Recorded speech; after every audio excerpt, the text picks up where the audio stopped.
Ladies and gentlemen, on this episode of Algebra 2 and You, we are going to learn about modeling with quadratic functions and quadratic regression.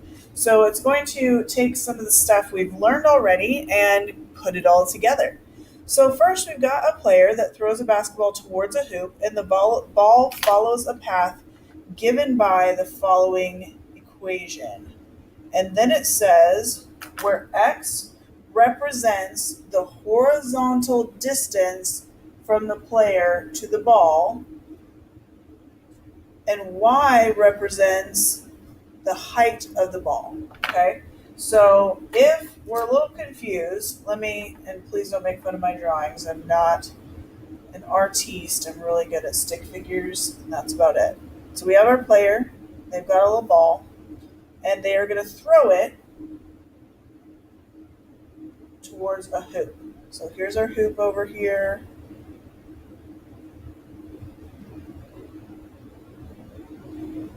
There we go. That's about as good as it's going to get.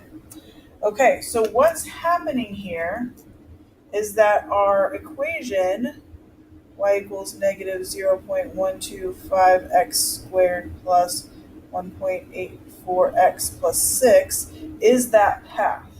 Okay? And they're throwing it along there, and the x represents how far it's going this way, and the y represents how tall it is up there. Okay, so a point up here would be x comma y. Okay, so that's what's happening. Then it says the center of the hoop is at 1210. So right here in the center of the hoop, that's at 1210. Will the ball go through the hoop? Well, let's see what we can do. If the ball hits 1210, it would go through the hoop, right? Well, this is an ordered pair. 12 is an x value, 10 is a y value. So we could plug in 12, 10. We'll put in 12 for all of our x's, and we'll put in 10 for our y, and see if it gives us an equals. If it equals each other, then the ball would go through the hoop.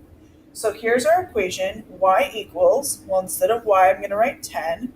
So 10 equals negative 0.125x, but instead of x, we're going to put in 12, plus 1.84 times 12, plus 6. Okay, so 10 equals, and get our handy dandy calculator, negative 0.125 times 10 squared, and your squared key is to the left of 7 and up, right here. So that is, I put in the wrong number, negative 0.125 12 squared, 10 is what it equals. Okay, so that's negative 18 plus 1.84 times 12 is 22.08 plus 6. So 10 equals, if I combine all of these, I get negative 10.08. So 10 equals 10.08. Well, if it's going to hit 10.08 instead of 10, it's 8 hundredths off. Do you think it's going to go in the basket? I'm pretty sure. Yes. It's close enough.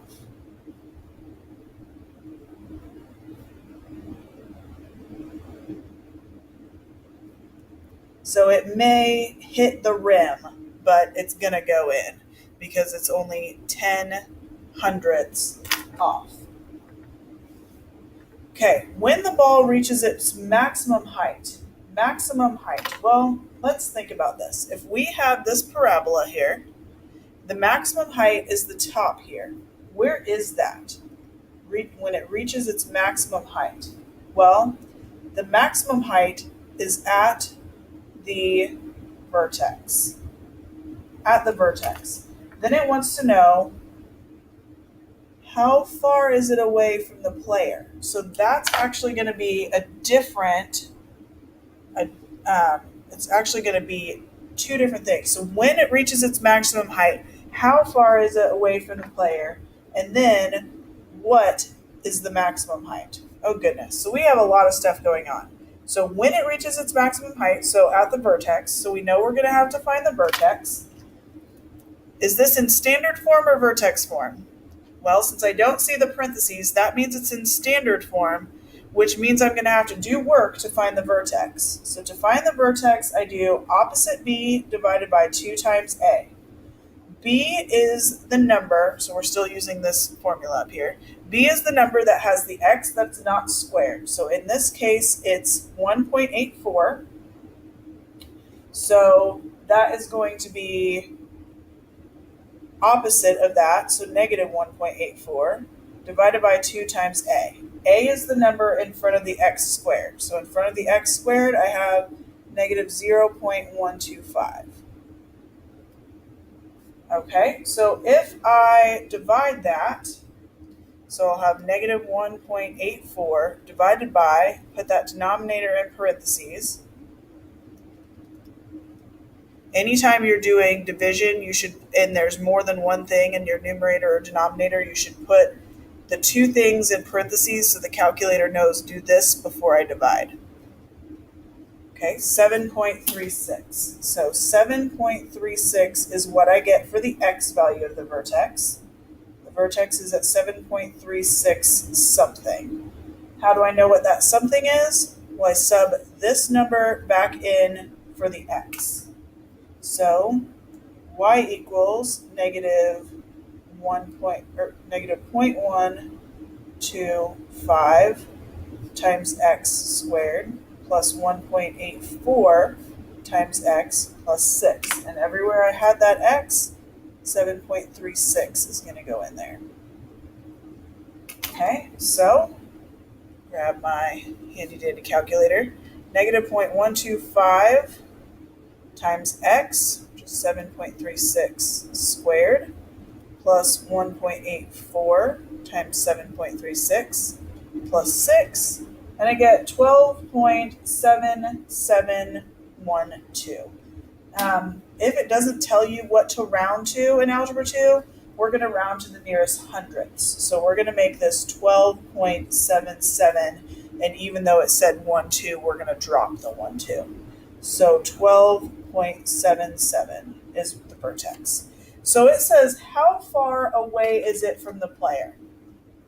So I need to figure out which one of these represents how far away is it from the player. So back up here, I see that x represents the horizontal distance from the player to the ball. Oh, so how far away is it from the player? That's going to be my x value, or 7.36. So it is 7.36, and it says, player throws, does it say a... Okay, I don't see where it says anything, so we're just going to go with feet.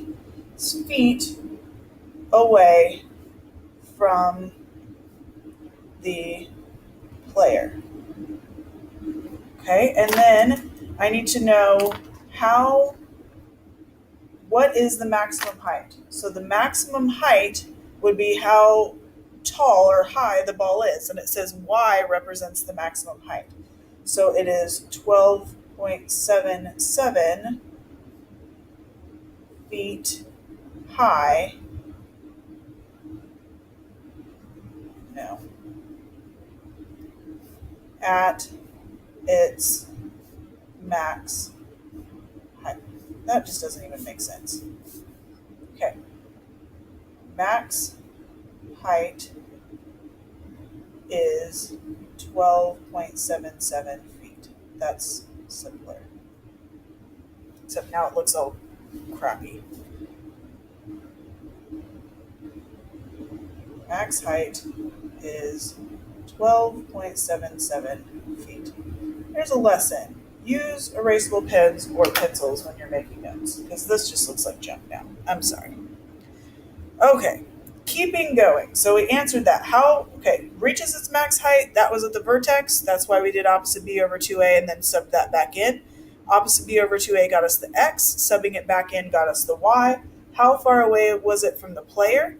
Well, back in the original problem, it said that was the x. So that's how we got 7.36 feet away from the player. And then what is the maximum height? The maximum height was the y. So that's how we got 12.77 feet was the maximum height, because those were the numbers of the vertex, which was the maximum height that parabola went. Okay, next, a path of a different ball. Okay, so this is a new problem. A different ball is given by this table. Find the equation for the parabolic path, then determine if the ball will go through the hoop. Well, okay.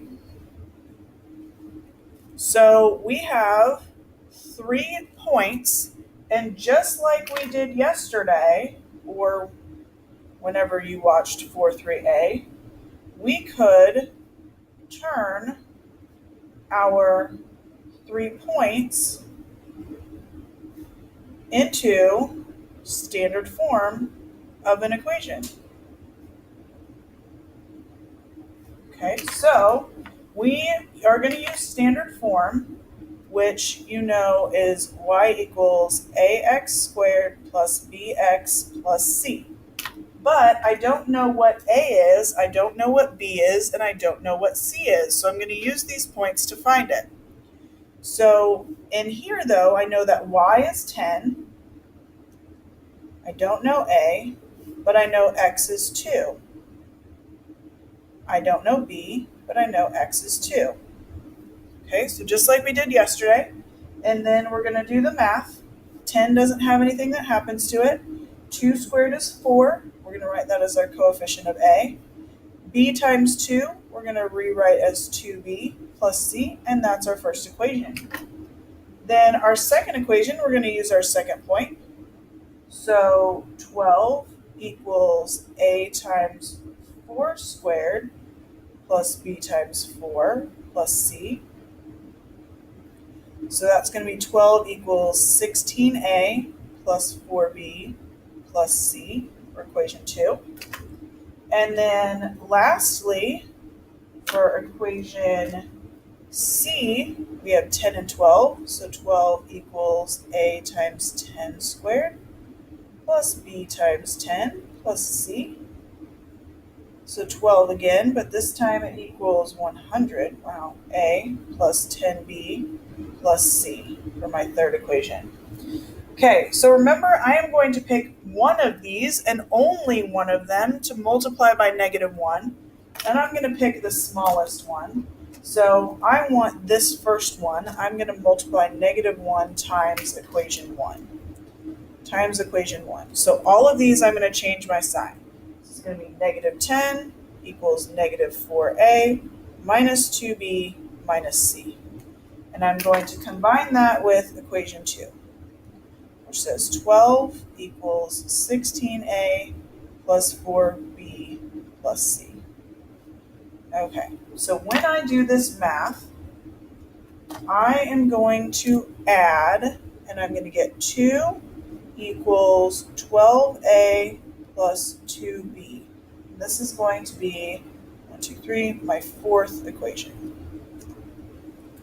Okay, and same thing here. I'm going to take -1 times my first equation.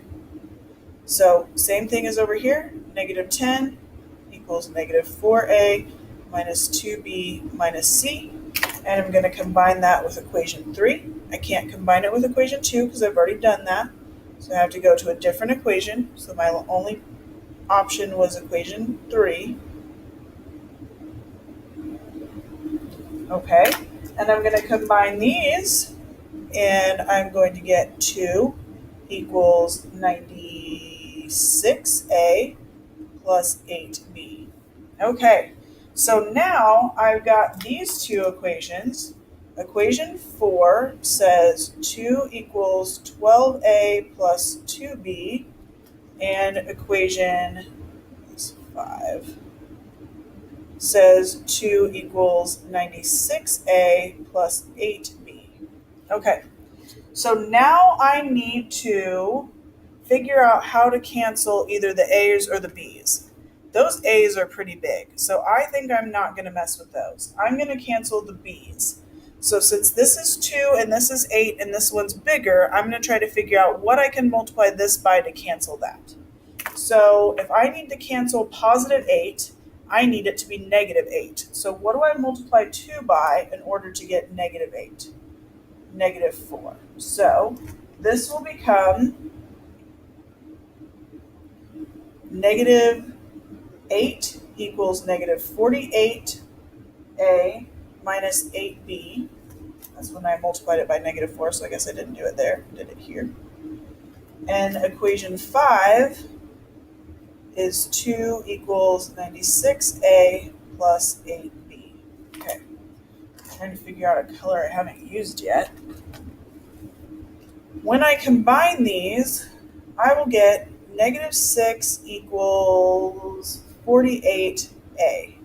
Divide by 48, and I get negative 0.125. Okay, so A equals negative 0.125. Okay, so that was my last equation. Remember, now I need to put it into one of these two because I only have A and I need to find B. So I'm going to put it into equation 4. So into equation 4, and I'm going to use my original equation 4, 2 equals 12 times A, but now I know that A is negative 0.125 plus 2B. So 2 equals negative 1.5 plus 2B. So we're going to add 1.5 to both sides. 3.5 equals 2b, divide by 2, and we have 1.75 equals b. Okay, I am running way out of room. So I think over here I'm going to find, well, I'll just keep going. I'll just go up here. So now I need to find c. So I want to pick one of these first equations. And I think equation 1 is the easiest one of those to use. So I'm going to have 10 equals 4 times A, which I now know is negative 0.125, plus 2 times B, which I now know is 1.75, plus C. Okay. So 10 equals negative 0.5 plus 3.5 plus C. So if I have 10 equals 3 plus C, subtract 3, 7 equals C. Okay, so I finally now can write my equation in standard form. So my standard form, my ball equation is this. Y equals negative 0.125 x squared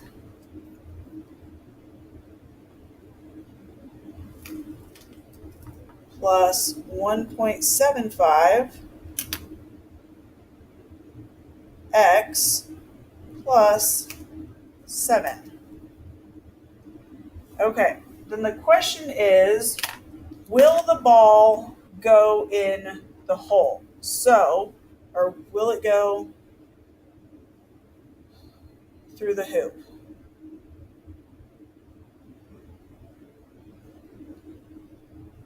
Okay, so the hoop is going to be the same as it was for equation 1 at 12, 10.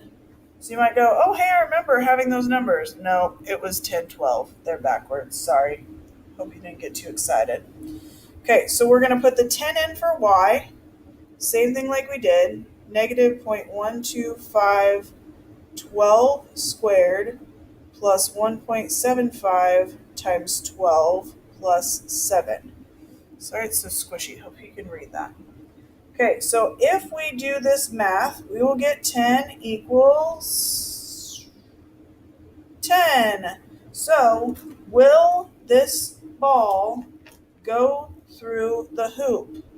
Yes, that would be a perfect swish. Okay, flip it over. Okay, finding a quadratic model for the data. Finding a quadratic model for the data. So in this, we are going to have to use our graphing calculator because it gives us a whole lot. Well, this is confusing.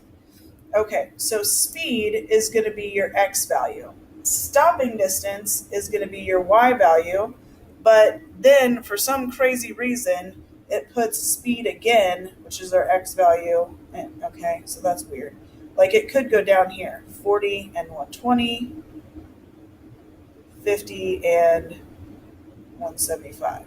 But I don't know why they put a second column. So just be aware if you notice on your tables, if they're labeled with the same thing, then these are all X's. Okay, so these are all X's. They're going to go in your list 1. And these are all Y's. They're going to go in our list 2. So what we are going to do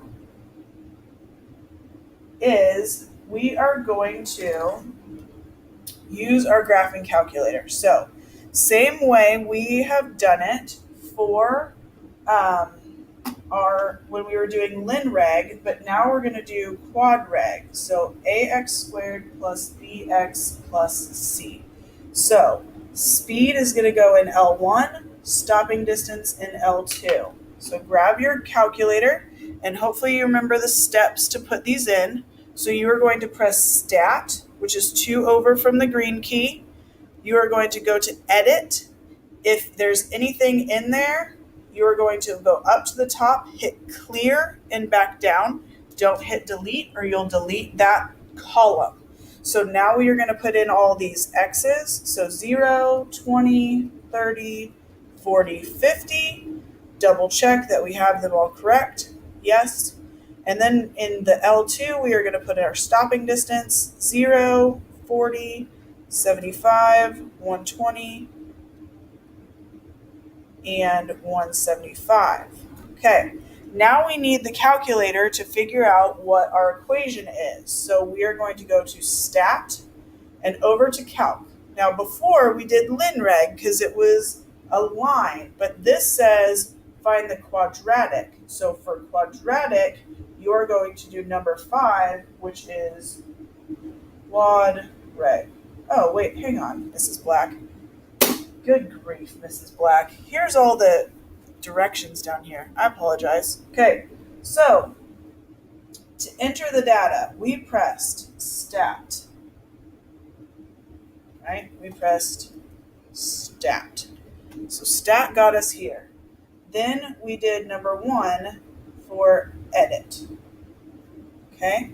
And just like I said, L1 was our X values. Okay? These are also called independent values because they are the ones that you can kind of choose.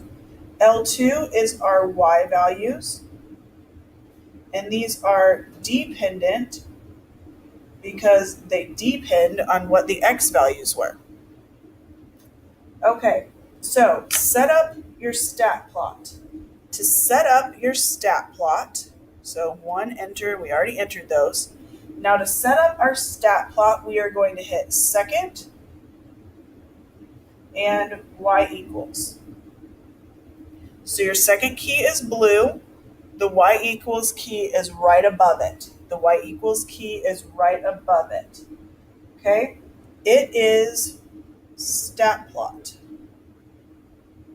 Okay, and when you get to stat plot, you want to look at number 1. So press enter. For stat plot 1. Okay, you want to make sure that it is on. Make sure that it is on. If it's not, go to on and press enter. you want to make sure that the type says this. You want to make sure that your X list says L1, and you want to make sure that your Y list says L2, and you want to have a mark of some sort. It doesn't matter which one. So make your screen look like mine. Then, do you remember how to make the graphing calculator show you what was in your L1 and L2? To do that, we press Zoom and 9. Zoom and 9. I'm having an issue. What did I do?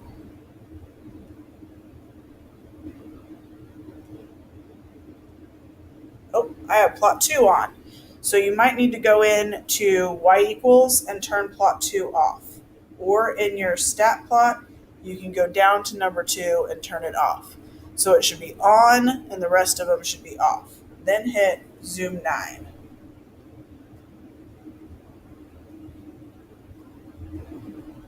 And Zoom 9 is Zoom stat. Okay? Stat for statistics. Then your screen will look something like that. Okay. Then here is where we have to find the important stuff. Finding the equation. To find the equation, we are going to go back to stat. So we can see that we've got something going on here. Who knows exactly? It might be what it is, but we'll find it. We're going to go back to stat. We are going to arrow right to calc. And this is not a line anymore, it's quadratic. So we're going to hit 5 for quadreg. So that's the only thing that's different is you are going to hit 5 for quadreg instead of linreg. Okay? Then you are going to press enter. Then what it's giving you is this is the standard form of a quadratic, and then it's telling you A, B, and C. So what we're going to put in for A, what we're going to put in for B, and what we're going to put in for C. Okay, so up here it says, give me the model. Okay, well, ax squared plus bx plus c. So the model is going to be, okay, so it tells me that A is 0.05, B is 1, and C is 0. So now I'm going to replace all of those. In my model, it's going to say y equals, instead of A, it's going to be 0.05 x squared. Instead of B, it's going to be 1x. And C is going to be 0. So I can really just write that as 0.05 x squared plus x is actually the model. Okay, now back down here for number 5, it says put the parabola into the scatter plot. Put the parabola into the scatter plot. So what we have to do for that is we are going to press y equals, and you are going to clear out any equations that are there, because any equations that are there will mess up what we're about to do. So if anything's there, press clear. Then you are going to hit vars. Does this seem familiar? Vars. And you are going to hit number 5 for statistics. You are going to arrow right 2 times for EQ. And you are going to select number 1 for reg EQ. Then, in order to see that, you will press graph. You will press graph. Don't press Zoom 9 necessarily again. We press graph. After we've done Zoom 9 once, you don't have to do it again. Okay, so it says, back up here, so that's all the setup steps. Back up here, it asks us to sketch the scatter plot. So I'm going to sketch what I see on my screen. I see a y-axis, I see an x-axis. Oops, hopefully yours are a little straighter. And then I see I've got a point here, here, here, and here. It looks like they're connected in a curve.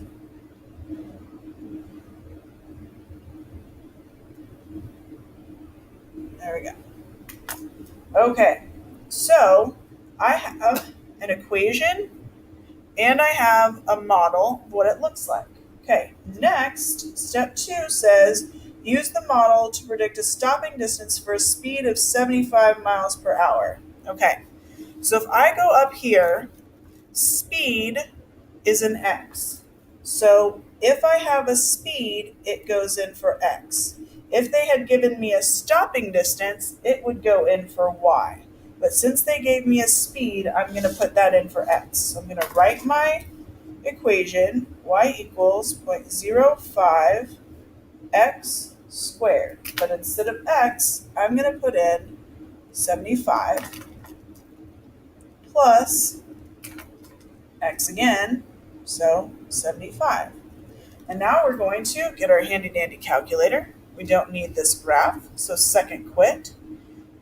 0.05 times 75 squared. Notice I put the 75 in parentheses, and you should every single time you have an x, it should go in parentheses.